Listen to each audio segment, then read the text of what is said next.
Content and trigger warnings.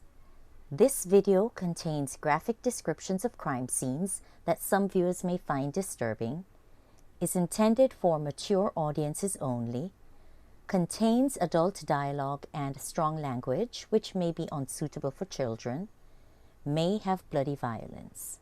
At 9 a.m. on Wednesday, September 26, 2012, the body of Tihesha Savage was discovered in the Mount Eden neighborhood of Bronx, New York.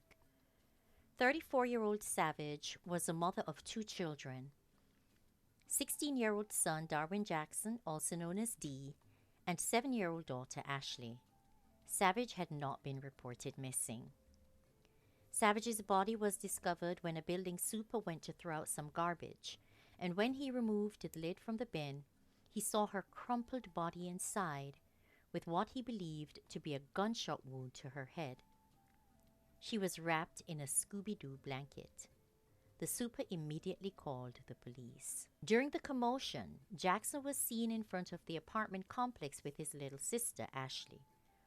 While the police were with the body, Jackson walked across the street with Ashley and identified his mother as the deceased. Neighbor Sonia Carrion, who would walk Tihesha's daughter Ashley to school every day, told the Daily News that she heard Jackson say, "Oh my God, that's my mom." And as he walked away, he spat on the ground. Another neighbor, Kevin McCorkle, said he asked Jackson what had happened, and Jackson allegedly said he did not know. McCorkle said Ashley was hysterical and asking for her mother, so he told her to just go with her brother. Jackson and Ashley were taken in a police car to the 44th Precinct station where they were questioned. And after a few hours of questioning by detectives, Jackson confessed to the brutal murder. Here's a breakdown of what happened, according to the Sun. Early the morning of September 26, Tihesha and Darwin had an argument. She was upset with the company he was keeping and the change in his behavior for the worse. Darwin, 16 years old at the time, told the police that at approximately 7 a.m., while Tihesha was asleep in her bed, he shot her in the head. She didn't die right away and was crying out and writhing in pain. At some point, she ended up on the floor.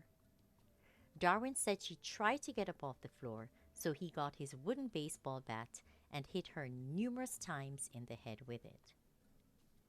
After he confirmed that she was dead, he wrapped her body in the Scooby-Doo blanket, then dragged her body from the 4th floor apartment down the stairs of the building they lived in, took her across the street, and dumped her like trash in a rubbish bin. 7-year-old Ashley was in the apartment at the time of the murder. Jackson was immediately arrested. Now, at that time, he had only been in trouble with the law on 2 separate occasions for marijuana possession, but there was no proven history of violence. Police told the Daily Mail that a surveillance camera captured Jackson carrying Tihesha's body across the street and dumping her into the plastic trash bin. And according to the Huffington Post, police said that they'd found a trail of blood leading down the stairs and onto the street. I'm just surprised that at 7 in the morning, when everybody's either getting up to go to work or they're already on their way to work, going to the store to buy something, taking their children to school, that no one saw him dragging her down the stairs, across the street, and dumping her body. It's possible someone did, but that person was afraid to talk. Anyway, on Thursday, September 27, 2012, Jackson was arraigned at the Bronx Supreme Court, where he pled not guilty to second-degree murder, manslaughter, and gun possession. Bail was not set. Sonia, the neighbor I mentioned earlier, said that there were multiple times Tihesha would be out looking for Jackson because he was often not home when he should be.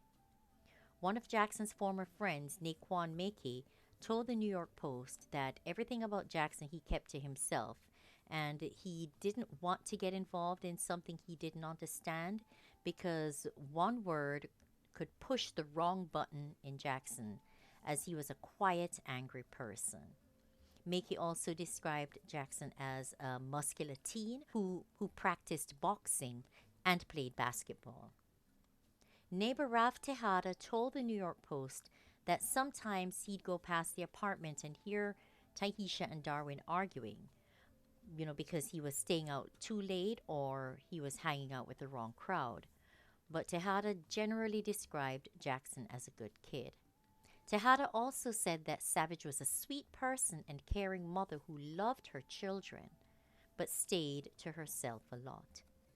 There was an incident in July 2011 where the police were called to Savage's apartment because of an argument between mother and son that had gotten out of control. Now, there was no information on whether or not their argument had turned physical. According to News One, in 2002, 10 years before her murder, Tihesha had been interviewed by a journalist at the Daily News regarding a school bus incident.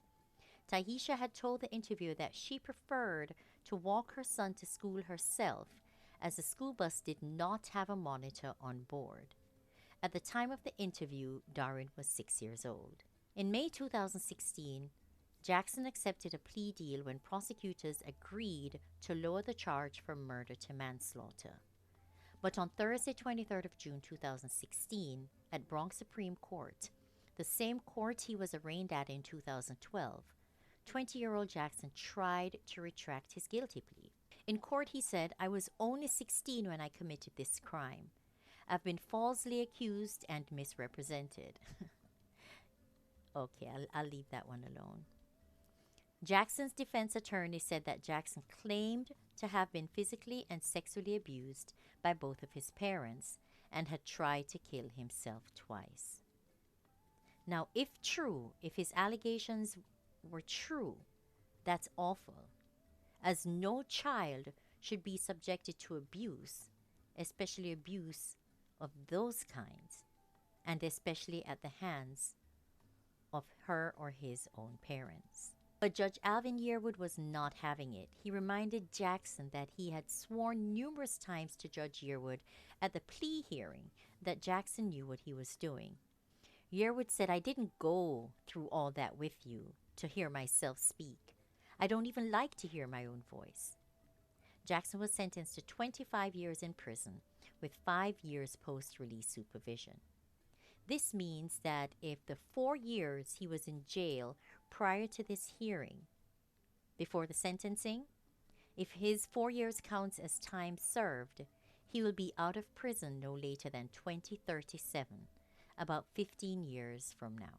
I mentioned earlier that there had been no known history of violence from Jackson, but it was alleged that on the 15th of September 2012, 11 days before he committed matricide, Darwin was suspected of beating 39-year-old mechanic Jean Pierre within an inch of his life with a baseball bat. Pierre was beaten so badly his skull was fractured, and he had to be placed in a medically induced coma. A video of the area showed a male subject who looked like Jackson walking down the street shortly before the attack in a sweater that looked exactly like the one worn by Jackson when he was arrested for his mother's murder. But there's no confirmation that it was Jackson on the video, so there wasn't reason enough to arrest him for the attack on Pierre. And the police did not say if the subject in the video was shown beating Pierre with a bat. During my research, I was unable to find any information on what happened to Jean Pierre after he was placed in that medically induced coma, but I hope he is alive and was able to identify his attacker, and I hope he's living a great life without any disabilities. Also, I know that it must have been hard for Ashley to lose her immediate family in such a manner, but I hope she's thriving and working towards a bright future. I was unable to find any information on Jackson's father or why he was no longer in the home. Sadly, Tihesha was left to raise 2 children on her own and ended up paying with her life.